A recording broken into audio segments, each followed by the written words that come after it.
Hello प्यारे बच्चे। तो मैं आज आप सभी को हिंदी व्याकरण का एक शानदार टॉपिक बताने वाला हूं जिसका नाम है संज्ञा, जो कि हमेशा 2-3 ऑब्जेक्टिव आपके एग्जाम में पूछे जाते हैं। तो आते हैं, देखते हैं संज्ञा क्या होता है। तो संज्ञा किसे कहते हैं? तो संज्ञा पहले समझेंगे संज्ञा होता क्या है। तो संज्ञा किसे कहते हैं? तो संज्ञा का मतलब होता है नाम। संज्ञा का मतलब क्या होता है? नाम।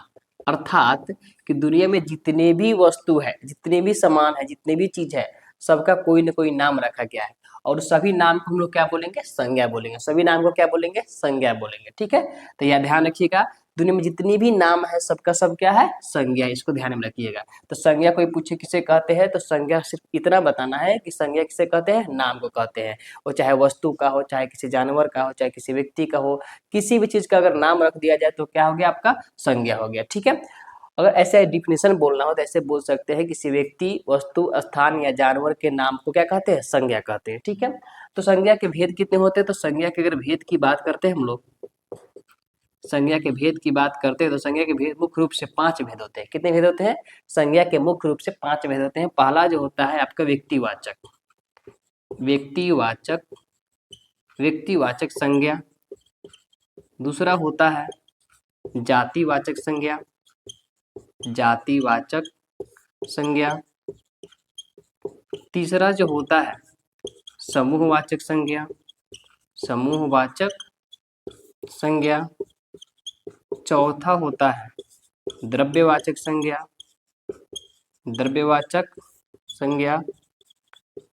पांचवा जो होता है वह होता है भाववाचक संज्ञा, भाववाचक संज्ञा। ठीक है, तो संज्ञा कितने भेद होते हैं मुख्य रूप से? संज्ञा के मुख्य रूप से 5 भेद होते हैं। कौन कौन?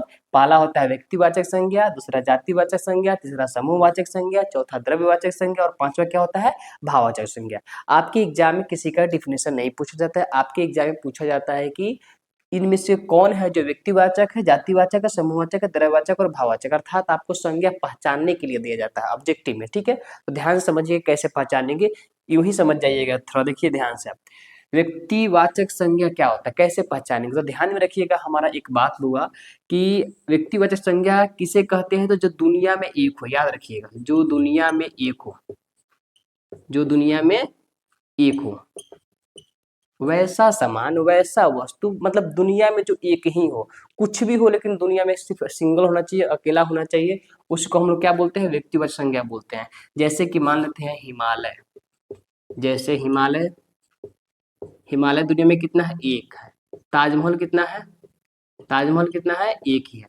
कहने का मतलब गंगा नदी कितना है? तो एक ही है। ठीक है, तो दुनिया में जो एक होगा वह क्या कहलाएगा? व्यक्तिवाचक संज्ञा कहलाएगा। इसके अलावे किसी भी व्यक्ति का नाम, किसी भी व्यक्ति का नाम, व्यक्ति का नाम, किसी भी व्यक्ति का नाम हो जाए वो सारे के सारे कहलाते हैं व्यक्तिवाचक संज्ञा। सारे के सारे क्या कहलाते हैं? व्यक्तिवाचक संज्ञा। जैसे महात्मा गांधी, इंदिरा गांधी, मेरा नाम, आपका नाम, तो इन सभी का नाम जो होता है ना, किसी को चाहे महिला हो चाहे पुरुष हो, अगर नाम आ गया और पूछा कौन संज्ञा होगा तो याद रखिएगा व्यक्तिवाचक संज्ञा हो। ठीक है, तो आप समझ गए, जो दुनिया में एक हो, कोई भी चीज हो जो दुनिया में क्या हो, सिर्फ एक ही हो, उससे हम बोलेंगे व्यक्तिवाचक। और किसी व्यक्ति या का नाम जो होता है ना, चाहे महिला हो चाहे पुरुष हो, वो क्या कहलाएगा? व्यक्तिवाचक संज्ञा कहलाएगा।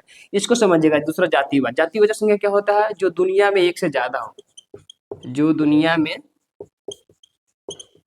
एक से ज्यादा हो। अब थोड़ा समझिए कि दुनिया में एक से ज्यादा क्या क्या है। थोड़ा बताइए, नदी दुनिया में एक ही है? बहुत सारा है। किताब दुनिया में एक ही है? वो भी बहुत सारा है यहाँ पर। पर्वत दुनिया में एक ही है? वो भी बहुत सारा है यहाँ पर। कलम दुनिया में एक ही है? वो भी बहुत सारा है यहाँ पर। यानी कि जो भी चीजें, जो भी सामान एक से दुनिया में ज्यादा हो जाए उसे क्या कहेंगे हम? जातिवाचक संज्ञा कहेंगे। जैसे लड़का, लड़का तो दुनिया में एक नहीं है, बहुत ज्यादा है, तो ये भी क्या हो जाएगा? जातिवाचक। लड़की क्या हो जाएगा? दुनिया में बहुत सारे हैं, तो ये भी क्या हो जाएगा? जातिवाचक। आदमी जो दुनिया में बहुत सारे हैं तो क्या कहलाएगा यहाँ पर? जातिवाचक। उसी में हम बोलेंगे आदमी से किसी का नाम रख दे तो क्या हो जाएगा यहाँ पर? व्यक्तिवाचक। जैसे कि यहाँ नदी लिखा हुआ है, अब नदी बोले तो क्या हो जाएगा? जातिवाचक, क्यों? नदी तो एक है नहीं, नदी एक से ज्यादा है, तो उसी में नदी में नाम रख दिया हम, गंगा नदी का नाम, यमुना नदी का नाम, कोसी नदी का नाम, तो वो हो जाएगा व्यक्तिवाचक। किताब यहाँ पे तो बहुत सारा है लेकिन उसी में से किसी किताब का हम जो पार्टिकुलर किताब का जो नाम रख देते हैं, किसी किताब का नाम रख दिए तो क्या कहलाएगा आपका? वो कहलाएगा व्यक्तिवाचक कहलाएगा। पर्वत में देखिए तो पर्वत तो बहुत सारे हैं, तो जब बहुत सारे हैं तो कहलाएंगे जातिवाचक। लेकिन उसी पर्वत में हमने नाम किसका रखा पूरा? हिमालय का रखा। किसका रखा? हिमालय का।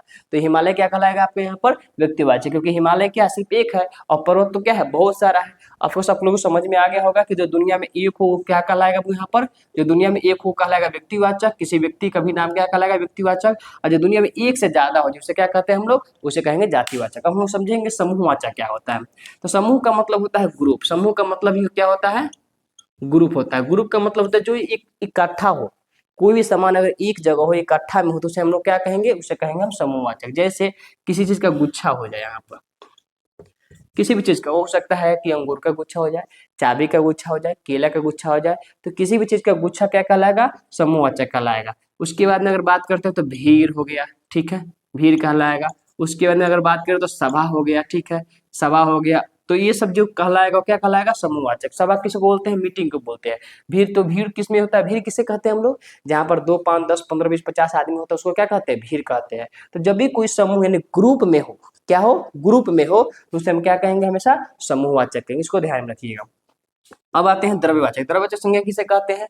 जिसको हम लोग क्या कर सकते हैं बुआ? मापते तौलते, उसे क्या कहेंगे हम लोग? द्रव्यवाचक संज्ञा कहेंगे। इसमें क्या क्या आ जाएगा? जिसको मापते और तौलते दोनों है। जैसे कि इसमें आप देख लीजिए, यहाँ पर यहाँ दाल हो जाएगा, घी हो जाएगा, पानी हो जाएगा, चीनी हो जाएगा, चावल हो जाएगा। इन सभी को हम लोग क्या करते हैं बुआ? मापते तौलते। जिससे हम लोग मापते तौलते उसे क्या कहेंगे हम लोग? द्रव्यवाचक संज्ञा कहेंगे। इसमें सोना भी आ जाएगा, चांदी भी आ जाएगा। तो ये सभी को हम लोग क्या कहेंगे? द्रव्यवाचक संज्ञा कहेंगे, ठीक है।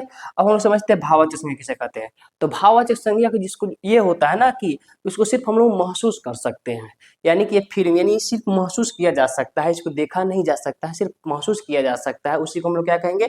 भाववाचक संज्ञा कहेंगे, ठीक है। इसमें किसी का गुण दिखाई देगा, किसी का दोष, किसी का जो होता है ना अवस्था, ये सब चीजें दिखाई देता है। तो इसमें जैसे जैसे हम इसका एग्जाम्पल लेंगे तो हो जाएगा बचपना। बचपना हो जाएगा, ये अवस्था में आ जाएगा। ईमानदारी, ईमानदारी, ईमानदारी क्या हो गया? तो ईमानदारी जो होता है, ईमानदारी क्या हो? किसी एक गुण हो गया, ठीक है। बेईमानी, बेईमानी, बेईमानी हो गया। यहाँ पर ये किसी का क्या हो गया? दोष हो गया। इसके अंदर बोलते हैं मिठास। क्या बोलते हैं? मिठास। तो क्या हो गया? ये भाववाचक संज्ञा हो गया, ठीक है। उसके अंदर हवा भी किसके अंतर्गत आएगा? भाववाचक संज्ञा के अंतर्गत आएगा। गर्मी किसके अंतर्गत आएगा? गर्मी, सर्दी, ये सब जिससे आता है किसके अंतर्गत आता है? भाववाचक संज्ञा के अंतर्गत आता है। बुढ़ापा क्या है? तो भाववाचक संज्ञा है। अब आपके एग्जाम ऐसे भी क्वेश्चन पूछता है कि बूढ़ा का भाववाचक क्या होता है? तो क्या होता है? बुढ़ापा। बचपन का भाववाचक क्या होता है? तो बचपना। ईमानदार का भाववाचक क्या होता है? ईमानदारी। बेईमान का भाववाचक क्या होता है? तो बेईमानी। नो, यहाँ पर देखिए मिठास का, में यहाँ मिठास में पूछेगा मीठा का भाववाचक क्या होता है? तो मिठास। यहाँ पर हवा हो गया, गर्मी हो गया, सब क्या कहलाएगा? भाववाचक संज्ञा कहलाएगा। आई होप कि आपको संज्ञा पहचानने में कोई दिक्कत नहीं होगा। वीडियो देखने के लिए बहुत बहुत धन्यवाद।